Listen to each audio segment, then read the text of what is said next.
Poutine fait des bêtises. Maintenant, il est sur le point de découvrir ce que cela lui apporte. Depuis que les propositions de cessez-le-feu ont été évoquées, le président russe Vladimir Poutine joue avec le feu. D'un côté de sa bouche, il prétend que la Russie est prête pour la paix, mais de l'autre, il dit que la paix ne peut être atteinte que si l'Ukraine et les États-Unis remplissent des conditions qui éliminent essentiellement l'Ukraine en tant qu'État souverain. Les États-Unis appellent le bluff de Poutine en préparant une énorme sanction qui frappera la Russie là où ça fait mal. Une douleur économique est à prévoir suite aux nouvelles sanctions proposées au Sénat qui pourraient stopper définitivement l'invasion de Poutine. Le meilleur, c'est que le nouveau projet de loi sur les sanctions américaines est soutenu par les républicains et les conservateurs. Selon United 24 Media, le 22 mai, les sénateurs américains Richard Blumenthal et Lindsey Graham ont soumis un nouveau projet de loi au Sénat. Ce projet de loi transforme la guerre en Ukraine. Il imposera des tarifs étonnamment élevés de 500% sur toute nation qui importe des biens de Russie, avec une attention particulière sur les ressources énergétiques de la Russie. Les pays achetant du gaz, du pétrole, de l'uranium ou d'autres produits à la Russie seront frappés d'un tarif de 500% selon le projet de loi. Selon Graham et Blumenthal, une douleur économique frappera le pays.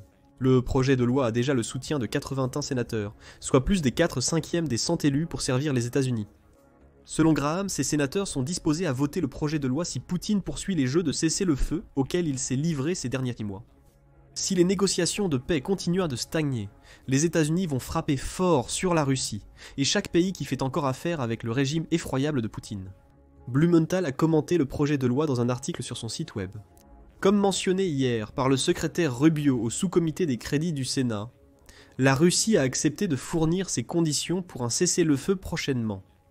Blumenthal a dit que son contenu en dira long sur le sérieux de la Russie en matière de paix. Nous soupçonnons que ce sera plus de la même chose.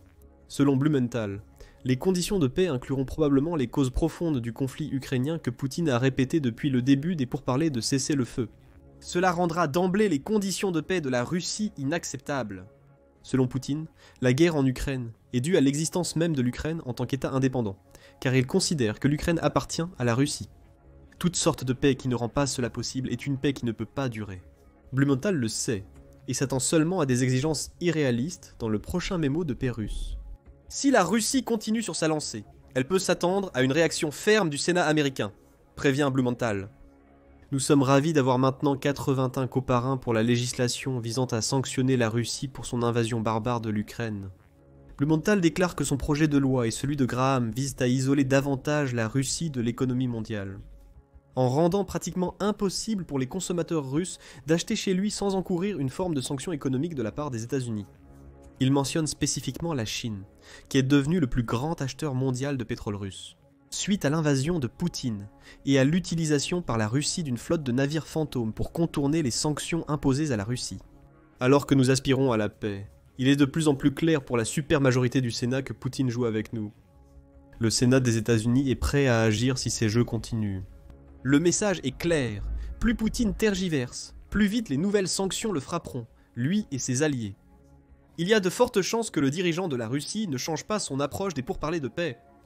Malgré les appels de Poutine pour la paix, peu croient qu'ils mèneront à une réelle tentative de cesser le feu. Poutine a tenu des propos similaires après son appel téléphonique avec le président américain Donald Trump cette semaine.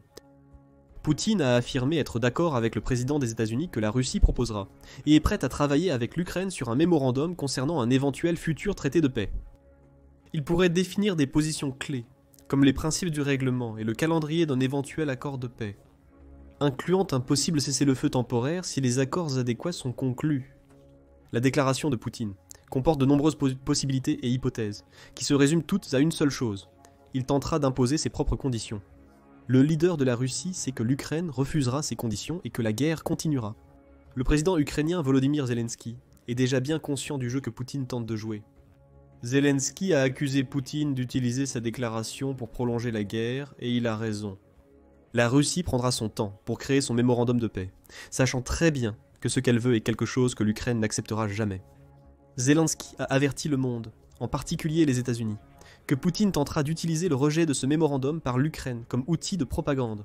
Selon Poutine, la Russie cherche à instaurer la paix, mais l'Ukraine entrave ses efforts. Les États-Unis ne tomberont pas dans ce piège si Graham et Blumenthal ont leur mot à dire. D'ailleurs, la situation empire pour Poutine. Alors que les États-Unis préparent un nouveau projet de loi massif, L'Union européenne, frappe également de plein fouet le régime de Poutine. Selon Euronews, l'Union européenne est prête à avancer sur son propre nouveau paquet de sanctions, avec ou sans les États-Unis. Comme le projet de loi du Sénat, les sanctions de l'Union européenne visent à pousser la Russie à accepter un cessez-le-feu de 30 jours en Ukraine, première étape majeure vers la paix. Ursula von der Leyen, qui dirige la Commission européenne, expose le plan de l'Union européenne. 18e paquet de sanctions sévères est en préparation, a-t-elle déclaré le 20 mai. Il est temps d'accentuer la pression sur la Russie pour obtenir un cessez-le-feu. La déclaration de von der Leyen survient peu après l'adoption par l'Union européenne de sa 17e série de sanctions. Cible environ 200 navires de la flotte fantôme de Poutine. Ces sanctions ajoutent également des restrictions pour 30 entreprises participant aux ventes et achats de biens à double usage. En plus de sanctionner 75 individus et entités liées à la machine de guerre de Poutine, l'Union européenne envisage de sanctionner la Russie pour ses tactiques de guerre hybrides, telles que la destruction de câbles sous-marins. Ces événements présagent des difficultés pour Poutine. L'Union européenne lui a porté un coup sévère. Si les États-Unis appliquent leur menace de tarif de 5%, cela pourrait être le coup fatal qui envoie Poutine au tapis. Nous arrivons à une question intéressante. Que fera concrètement le projet de loi américain pour nuire à la Russie et à ses alliés, alors que Poutine s'enfonce dans la 4e année de la guerre qu'il a commencée avec l'Ukraine? Ce sont des sanctions secondaires, à la différence des récentes sanctions de l'Union européenne qui visent directement les entités russes. Le projet de loi de Blumenthal et Graham instaure une taxe sur les pays commerçants avec la Russie, ce qui constitue une sanction secondaire. Ces sanctions voient la partie sanctionnante viser une entité ou une nation qui est impliquée dans un partenariat avec l'entité ou le pays que les sanctions sont censées affecter. L'idée est simple, rendre impossible pour quiconque souhaite soutenir la nation sanctionnée de justifier de faire affaire avec eux. Blumenthal cite la Chine en exemple dans son propos. Examinons les implications du nouveau projet de loi du Sénat pour l'un des principaux clients de la Russie. En 2024, les importations de pétrole brut de la Russie par la Chine ont augmenté de 1%, atteignant un nouveau record de 108 points. Selon Offshore Technology, 5 millions de tonnes équivalent à environ 2,17 millions de barils de pétrole brut par jour. En 2024, la Russie a généré environ 117,6 milliards de revenus pétroliers, principalement grâce à la Chine, son plus gros acheteur. Le nouveau projet de loi du Sénat vise à mettre la pression sur la Chine. Si le projet de loi est adopté et signé par Trump, la Chine et les autres pays achetant à la Russie devront faire un choix. La Chine pourrait continuer à acheter du pétrole russe, acceptant ainsi une tarification de 5% sur certains biens et services, exportés vers les États-Unis. La Chine peut chercher d'autres fournisseurs de pétrole pour échapper aux tarifs imposés par les États-Unis, qui visent à infliger une souffrance économique à l'un de ses rivaux. Les tarifs compliquent le commerce entre la Chine et les États-Unis, l'incitant à délaisser la Russie comme partenaire commercial. Lorsque la Chine lâche la Russie, Poutine perd des milliards de dollars de revenus annuels issus de ses ventes de pétrole qui financèrent sa machine de guerre. Cela nous amène aux avantages potentiels du projet de loi de Blumenthal et Graham. Un terrible impact économique sur la Russie, est la raison principale pour laquelle ce nouveau projet de loi de sanctions pourrait s'avérer efficace contre la Russie. Selon Oxford Energy, les recettes budgétaires fédérales combinées de la Russie se sont élevées à un stupéfiant 396,7 milliards en 2024, avec des revenus en hausse de 17,9% par rapport à l'année précédente. Cela inclut les ventes à chaque pays importateur de Russie. Un graphique montre que les revenus pétroliers et gaziers du budget fédéral russe en 2023 sont proches de ceux d'avant les sanctions américaines et européennes contre la Russie en 2022. Cela suggère que Poutine a trouvé un moyen de contourner les sanctions actuelles, comme l'indiquent les propos de Blumenthal sur la flotte fantôme. Le pays maintient ses revenus d'exportation de ressources naturelles au même niveau qu'auparavant. Sur les 396,7 milliards de dollars de revenus environ, 120,3 milliards proviennent des ventes combinées de pétrole et de gaz, soit 30% du total. C'est en fait en baisse par rapport aux 50% que représentèrent le pétrole et le gaz il y a environ une décennie. Mais cela nous montre que la Russie gagne toujours beaucoup d'argent grâce à ses ressources les plus précieuses. Le projet de loi américain vise à créer la pression nécessaire. Les sanctions secondaires américaines visent à affecter directement Poutine, car la Russie a démontré sa capacité à contourner les sanctions précédentes. Selon Brookings, Poutine aurait investi 10 milliards de dollars dans une flotte fantôme de navires difficiles à suivre, laissant penser aux États-Unis que la Russie a peut-être construit cette énorme flotte. Maintenant, les États-Unis vont rendre cette flotte inutile en frappant les pays auxquels elle livre. Il y a beaucoup d'autres avantages, comme l'a noté le Conseil de l'Atlantique en 2018, lorsque l'idée des sanctions secondaires a été évoquée pour la première fois. Il affirme que le projet de loi américain pourrait élargir les sanctions contre la Russie en ciblant des domaines jusqu'alors épargnés. Il donne plusieurs exemples, tels que l'interdiction d'exporter ou d'importer certains produits et le gel des actifs individuels détenus par l'entité. Les sanctions visent, et Trump a déjà eu recours à ce type de mesures par le passé. En août 2017, il a imposé des sanctions économiques au Venezuela, limitant sa capacité à vendre des obligations détenues sur les marchés financiers américains. La cible était différente, mais l'impact était le même. Les États-Unis ont empêché un pays de vendre l'une de ses ressources les plus précieuses. C'est ce qu'ils tentent de faire actuellement, à la Russie, avec les tarifs de 500% qu'ils s'apprêtent à imposer aux clients russes. Le nouveau projet de loi élargirait la portée des 6433 sanctions imposées par les États-Unis à la Russie depuis l'invasion de l'Ukraine par Poutine. Et les 7384 qu'il a en total imaginé des pailles sur le dos d'un chameau avant. Les États-Unis avaient presque complètement soumis la Russie, la forçant à s'agenouiller. Avec le nouveau projet de loi Composure, il propose d'ajouter une autre paille qui pourrait suffire à faire tomber le chameau. Le Conseil de l'Atlantique souligne aussi que les sanctions secondaires permettent aux États-Unis d'impliquer d'autres nations. Il le fait déjà négativement, évidemment.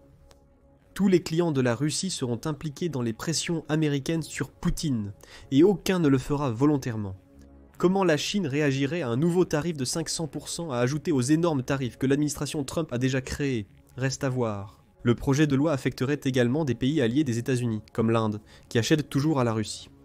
Toutefois, les États-Unis pourraient utiliser leur nouveau projet de loi d'une autre manière pour intégrer d'autres pays. Ils pourraient utiliser le projet de loi pour inciter d'autres nations à collaborer davantage avec les États-Unis sur le commerce, comme une carotte au bout d'un bâton. Sinon, abandonnez vos liens avec la Russie, et les États-Unis faciliteront vos échanges commerciaux avec nous et nos partenaires. Encore une fois, nous avons vu l'administration Trump utiliser cette tactique, pendant la première présidence de Trump. Pendant son premier mandat, Trump a fait pression diplomatiquement sur plusieurs pays africains pour qu'ils suivent les sanctions de l'Organisation des Nations Unies. La levée des sanctions américaines était la carotte au bout du bâton. Comme observé au Soudan, en réponse à son accord de rompre les liens avec la Corée du Nord. Les États-Unis peuvent utiliser leurs tarifs de 500% de la même manière. Les clients pétroliers et gaziers russes seront durement touchés par les tarifs, avant de les utiliser pour guider la nation concernée à rompre les liens avec le régime de Poutine, s'il joue bien cette main. Les États-Unis pourraient user de sanctions secondaires pour accroître leur influence géopolitique tout en affaiblissant Poutine économiquement et politiquement. Les États-Unis peuvent utiliser leur nouveau projet de loi pour imposer leur volonté aux autres pays. S'ils ne se conforment pas, ils en subiront les conséquences. Non pas par la force militaire de l'Amérique, mais par sa capacité à contrôler le commerce de ce pays. Les États-Unis pourraient utiliser leur nouveau projet de loi pour cibler indirectement des pays, prétextant nuire à Poutine.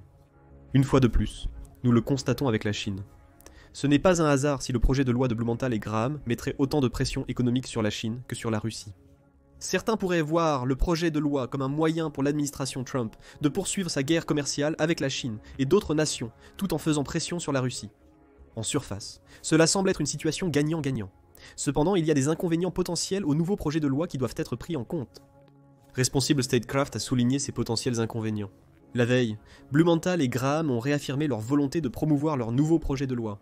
Le média avance qu'une taxe de 500% sur les clients russes équivaut quasiment à un embargo commercial.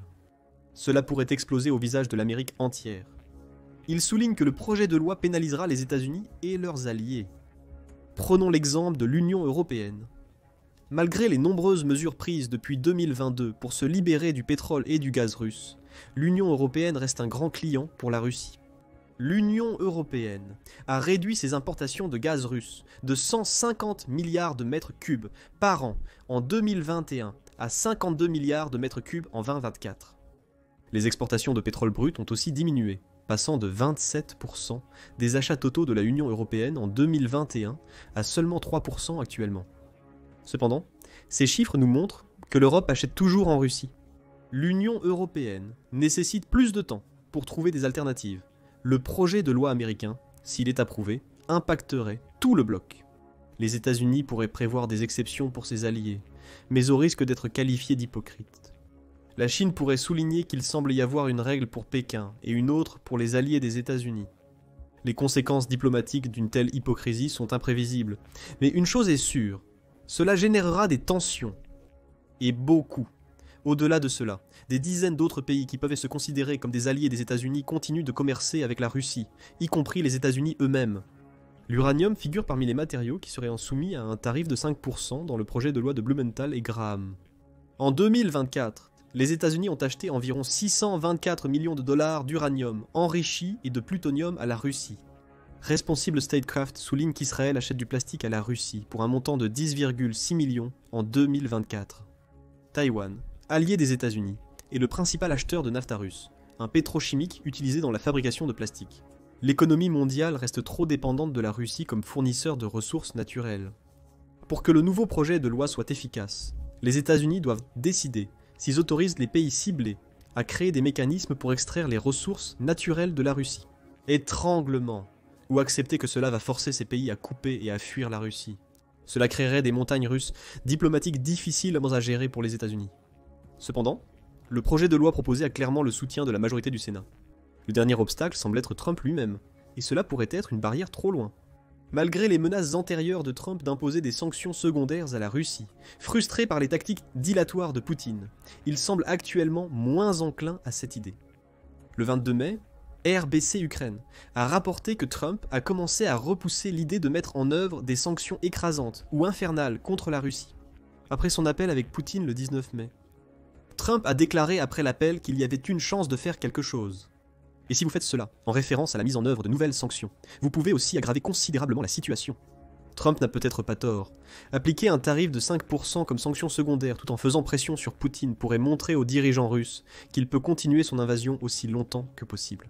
Il semble que Trump adopte une approche attentiste, ce que mentionnent également Blumenthal et Graham. Les États-Unis veulent voir ce qui se trouve dans le mémorandum de paix que la Russie a promis de créer. Le contenu de ce document révélera si les États-Unis vont infliger une énorme punition à la Russie. Que pensez-vous des sanctions proposées par Blumenthal et Graham ? Y a-t-il une chance qu'elles soient adoptées à la fois par le Sénat et par Trump lui-même ? Si elles le sont, quel impact pensez-vous qu'elles auront sur la Russie et les pays qui achètent encore à Poutine ? Partagez vos commentaires et abonnez-vous à The Military Show pour plus de vidéos sur les derniers développements entre les États-Unis et la Russie.